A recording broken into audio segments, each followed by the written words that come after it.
If you're new watching my video, please hit the button below to subscribe, and let's get started. What makes first love so special? First love is a feeling that can't be explained. It's a feeling that we all have experienced. And it's hard to explain why it is so special. The first person you fall in love with is always the most memorable person in your life. They are the one who makes you feel like you can do anything, they make you feel invincible, they make you want to live forever. Sometimes it's even someone we don't know well or don't even like at all. The first love and its chemistry. The first love is a special and unique experience that can never be forgotten. It's like a dream that you have to live and experience at least once in your life. What makes the first love so unique? The first love is a special kind of chemistry that takes place between two people who are physically attracted to each other. It's like a dream come true, one that you would want to live every day with the person you fall in love with. Chemistry is not just about physical attraction but also about personality traits, values, and interests. This type of chemistry is what makes the first love so memorable and unforgettable for both parties involved in it. There are things that make the first love so unique and special. There are things that make the first love so unique and memorable for both parties involved in it. It can never be forgotten, and it's like a dream that you have to live once in your life. How the brain works. When it comes to falling in love, it is important to note that the brain has its own set of rules and it is not always the same. In order to fall in love, we need to have a certain amount of dopamine in our brain. It is also important to note that we need a certain amount of serotonin in our body as well. When these two chemicals are present, then it is easier for us to fall in love with someone else. The more dopamine and serotonin you have, the more likely you are going to be able to fall in love with someone else. I would say falling in love is more a function of the heart, not the brain. The heart is an organ that deals with emotions and it pumps blood throughout our body. When you have love for someone else, then this heart-based emotion can lead to your brain releasing dopamine and serotonin, which will make it easier for you to fall in love with this person.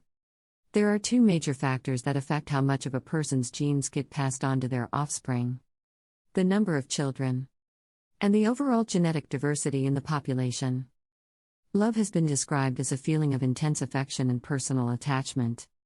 Some theorists assert that love is a combination of two separate emotions: lust and romantic love. Love is central to individuals' lives and has been said by some to be the most common emotion felt, besides sadness. This love is sometimes referred to as eros in psychology. First love and breakup. Sometimes, the first love is not the one that will last. When you're in love with someone, it's easy to lose yourself in them. When a relationship ends, it can be difficult to move on from that person. It's hard to say goodbye, but it's important that you do so with grace. When the right person is in your life, you will know when it's time to move on.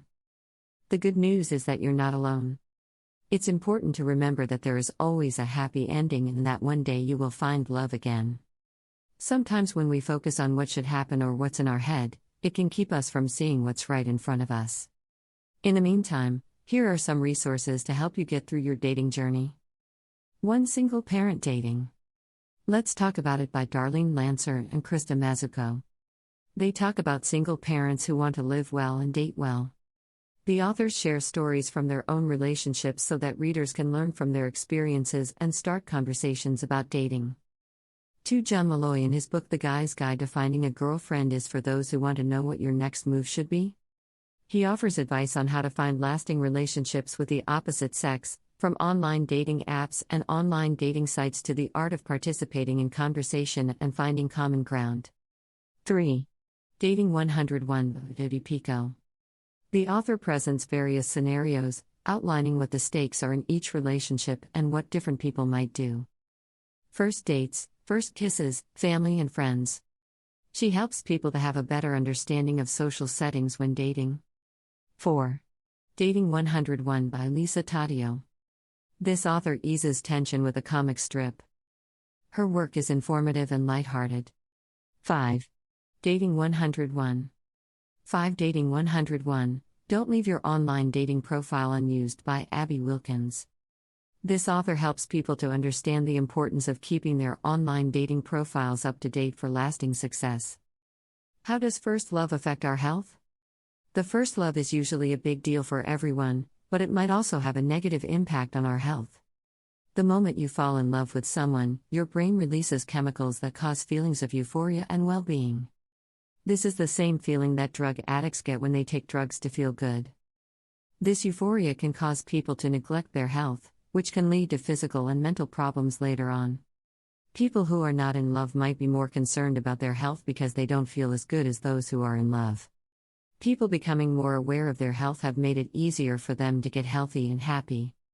Some say that people are more aware of health because they're in love and want to keep their bodies as healthy as possible. People are more aware of their health now because they feel like they've been neglecting themselves and not taking it seriously. According to the study, most people have a limited time period in which they are able to act on a health concern. They fractured insight into the amount of time one has before it is too late.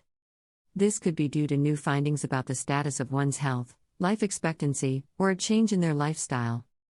The study suggests that communication campaigns could educate people about their risk and the time they have to take action. One way they suggest to do so is through an app with a countdown clock towards cancer-related death. Another way would be by direct dialogue with patients during checkups.